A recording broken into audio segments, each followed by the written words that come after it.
Hurricane Erin's out there causing problems for cruise lines. A passenger falls off a pier at Coco Cay, and Virgin Voyages cancels a sailing because they like some passengers better than others. Lots to talk about. Let's get to it.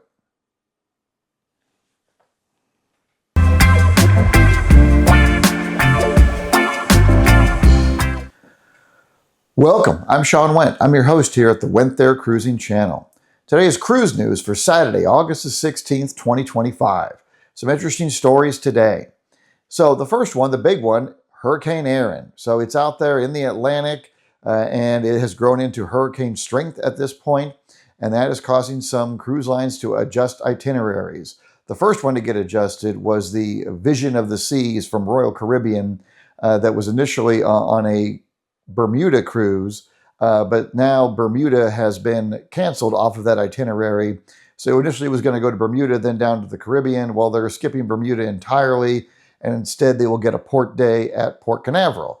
So I guess maybe they can go off to Universal or Disney or whatever, but they are not going to go to Bermuda. And Disney Cruise Line is adjusting the itinerary of the Disney Treasure. So the Disney Treasure was sailing today out of Port Canaveral. It was supposed to be an Eastern Caribbean cruise going to St. Thomas and Tortola, but now it's going to be a Western Caribbean cruise and will instead go to Jamaica and Grand Cayman.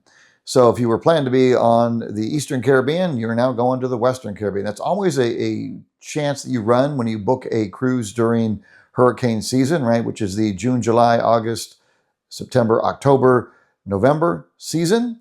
But yeah, probably not the end of the world, right? And nobody wants to sail into a hurricane. So, okay, fine, Western Caribbean instead of Eastern Caribbean. They'll make it work, I'm sure. The second story today comes out of Coco Cay. So August 14th, which was Thursday, a passenger fell off of the pier into the water between the Symphony of the Seas and the Star of the Seas.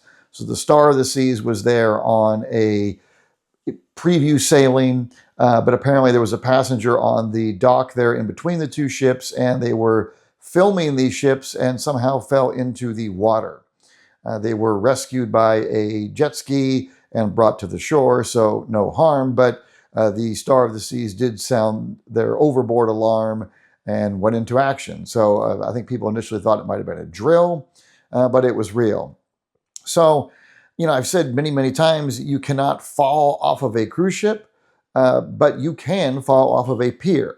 They do have very bright yellow paint along the edges to try and draw attention to that so that people do not fall in. Oftentimes they have people posted out there as well, but yet somebody now filming managed to fall into the water. Very similar to the story last week out of Greece, where we had two people on an excursion there. And apparently the one of the two was near a edge of a cliff trying to take a selfie or some sort of footage and wound up falling into the water, and her spouse jumped in the water to save her, and they both wound up drowning. But you see these stories all the time of people falling off cliffs or whatever while trying to take selfies or trying to get good footage. I don't understand why. No photo is worth dying for. I enjoy making cruise content. I will tell you now, I'm not going to die to get you good footage for this channel. So not worth the risk. Third story today comes out of Princess Cruises. The Star Princess has successfully passed its sea trials. So that's exciting. It's due to start sailing cruises in October. Initially, it was actually scheduled for August of this year, but they canceled some of the earlier sailings and moved it to October, but now it is obviously getting close. It has passed the sea trials, so it means it's got to be very close to being ready to set sail. That's exciting. They also announced this week that they're reimagining the Spellbound experience on the Star Princess. So, of course, that debuted on the Sun Princess. It's the $149 dinner and magic show that you can go to. And apparently they're revising it further for the Star Princess, but it will, in fact, also be on the Star Princess. So pretty exciting. That one is getting close. The fourth story today is also from Royal Caribbean. The Godmother of the Seas for the new Star of the Seas had to bow out, right? So Diana Ross was scheduled to be the godmother of the seas for that ship, and the christening is just days away from now. But she had to back out last week due to unforeseen circumstances.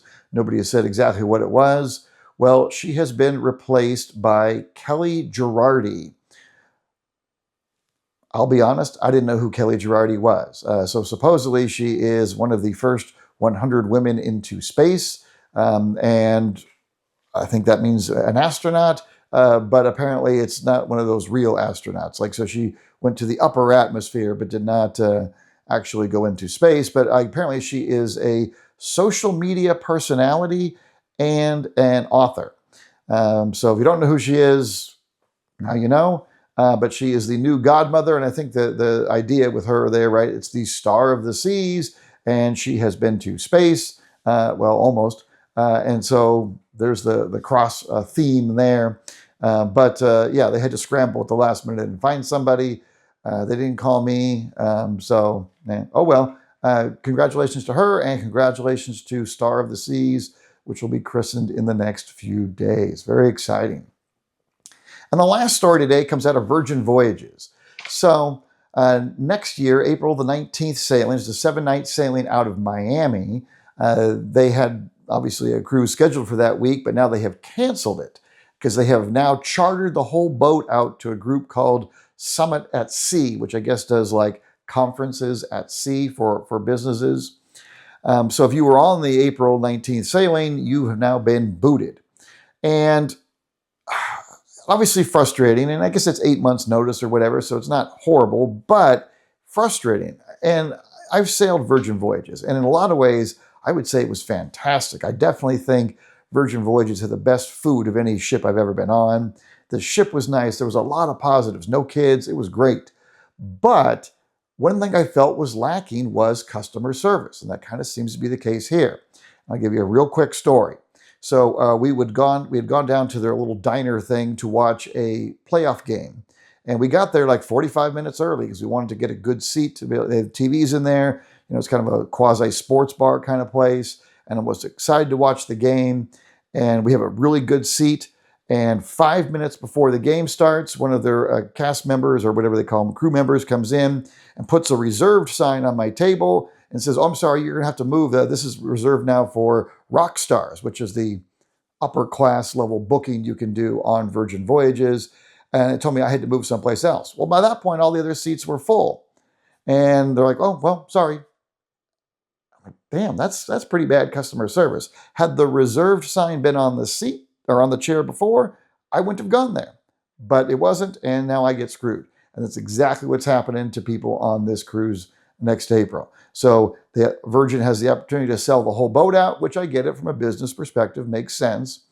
But you know, you're somebody that maybe that it works well with your spring break, right? A lot of schools and stuff have spring break around that time, or colleges. And maybe that's why you planned it for that week. And now, oh, sorry, you're not going on Virgin that week because they've chartered the whole boat out to somebody else. It just feels like bad customer service to me. And I guess they're offering some, incentive to book on another sailing, but it just leaves a bad taste in your mouth. And I do have another Virgin sailing booked, but I'm really hoping that the service is a little better this time. So lots going on today. Hope you found the video informative. If you did, please like the video. And if you like cruise content, please subscribe. We love to be your source for cruise content. And as a little preview, we are off to the Mediterranean very soon, so we won't have cruise news for a couple weeks. We're going on the new Sun Princess, the Sphere class ship by Princess, and we're excited about that, but we should get some good content there. Plan to do some reviews, some cruise tours, some excursion tours, so hopefully you'll find it all useful. Thanks for watching today. Take care, and until we see you next time, we do wish you smooth sailing. Take care.